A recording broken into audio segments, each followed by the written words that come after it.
Na bwana, baada ya Majizo kusisitiza na kuomba radhi kwa niaba ya wasanii ambao sasa hivi kiukweli inaonekana kama vile kwa namna moja au nyingine hawapati support kabisa kutoka kwa mashabiki. Na hii ni kutokana na maneno ambayo baadhi ya wasanii waliyazungumza kwa lengo la kuwasisitiza watu waache lawama, waache kulalamika, wafanye kazi.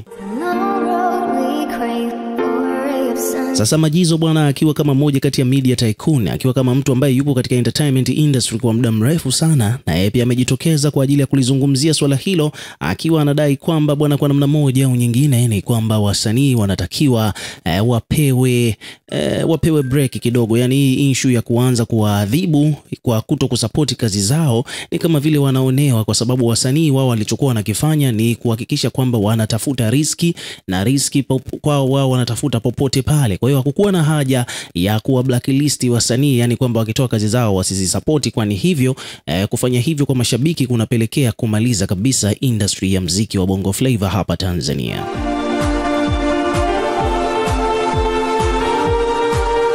Kwa hiyo kwa mujibu wa Majizo, ameamua kuliweka swala hilo bayana na kuelezea kwa kina kwamba kile ambacho watu wanakifanya sasa hivi kwa wasanii si haki, si sawa wanachokifanya, bali kwa namna moja au nyingine ni kama vile wanawaadhibu kwa makosa ambayo hawakupaswa kuadhibiwa. Tutafute kama ikiwapendeza, tutafute njia nyingine ya kuadhibu mtu ambaye unamuona yuko tofauti na itikadi zako. Kwangu mimi, nikisema nizungumzie upande wa wasanii, naona ni msanii ambaye ameadhibiwa kwa kosa la kujitafutia riziki.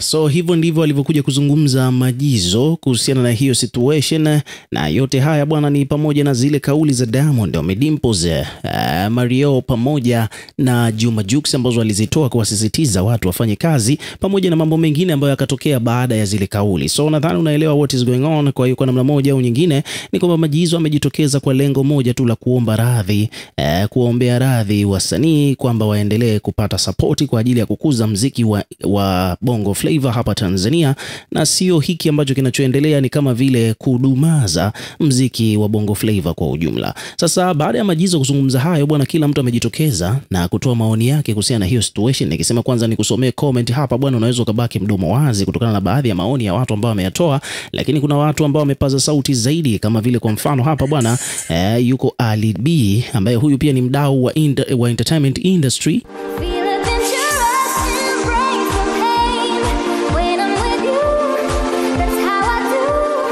Bwana, hapa tukimzungumzia Ali B bwana, tunamzungumzia moja kati ya DJ ambao wana umaarufu mkubwa sana hapa Bongo. Kwa hiyo na yeye pia ni moja kati ya wadau wa muziki hapa Tanzania, ni moja kati ya watu ambao wanafanya kazi katika entertainment industry. Kwa hivyo basi Ali B hapa bwana alichokuja kukizungumza kimepelekea kuonyesha wazi kabisa bayana kwamba na yeye pia amewarudishia maneno yale ambayo wasanii walikuwa wameyatoa, Ali B ameyarudisha pia kwao. Baada ya kauli ya Majizo, Ali B alionekana pale kwenda kucomment, na comment yake imeenda viral kweli kweli huko mitandaoni.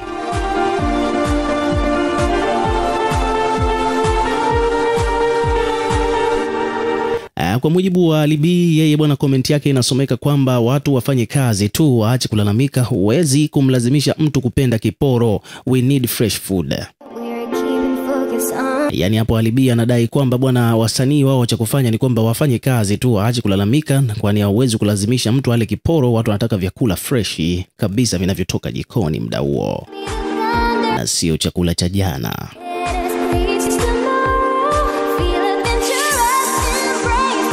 Sasa kutokana na kauli hiyo ya Ali B, comment hiyo ya Ali B bwana imeenda viral, na hapa page mbalimbali zimekuja kuripoti kuhusiana na kile ambacho Ali B amecomment.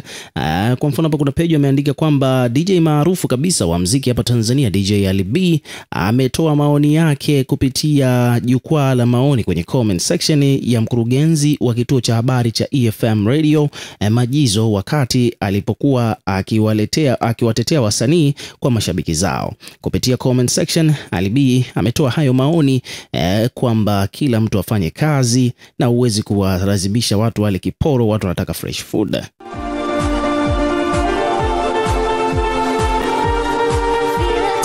Lakini pia vile vile ukiachana na Ali B, hapa bwana pia yupo huyu mdau mwingine, na yeye pia amejirekodi video baada ya Majizo kurekodi video na kuzungumza hayo ya kuwatetea wasanii.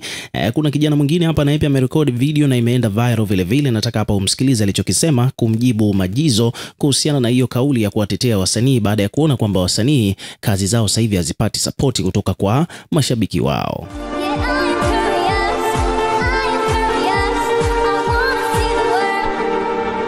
Kaka Majizo, sio kwa ubaya.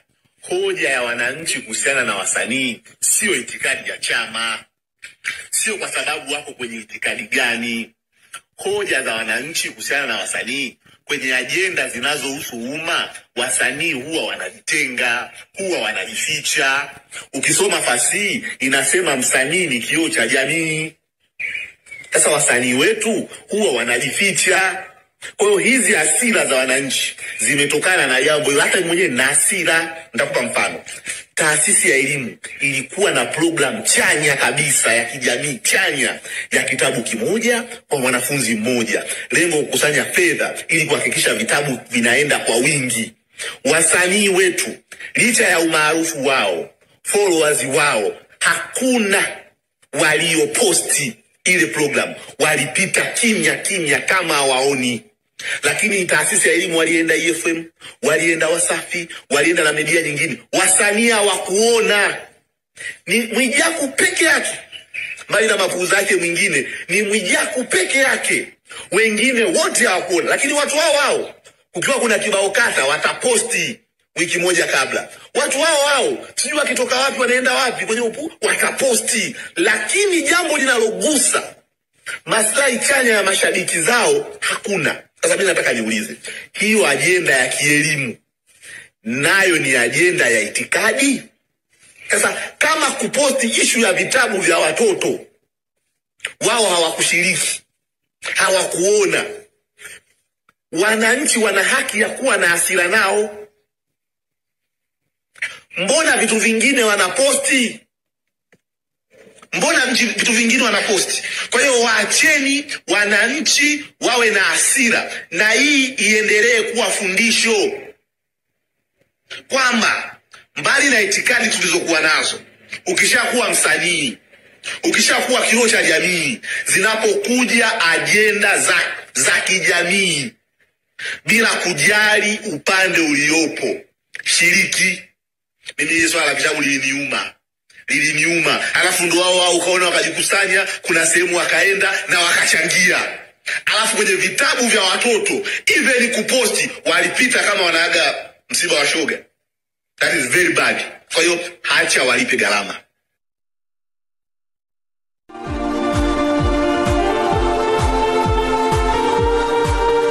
Ya, so hivyo ndivyo wadau walivyokuja kuweka maoni yao. Ukiwa kama mdau, nawe pia hebu tuwekee maoni yako hapo chini katika comment section. Tutakuwa tukisoma na kureplay kila comment, lakini hakikisha pia unazidi kuwa karibu na channel yetu kwa kulike, kushare na kusubscribe kwa ajili ya kupata update zaidi.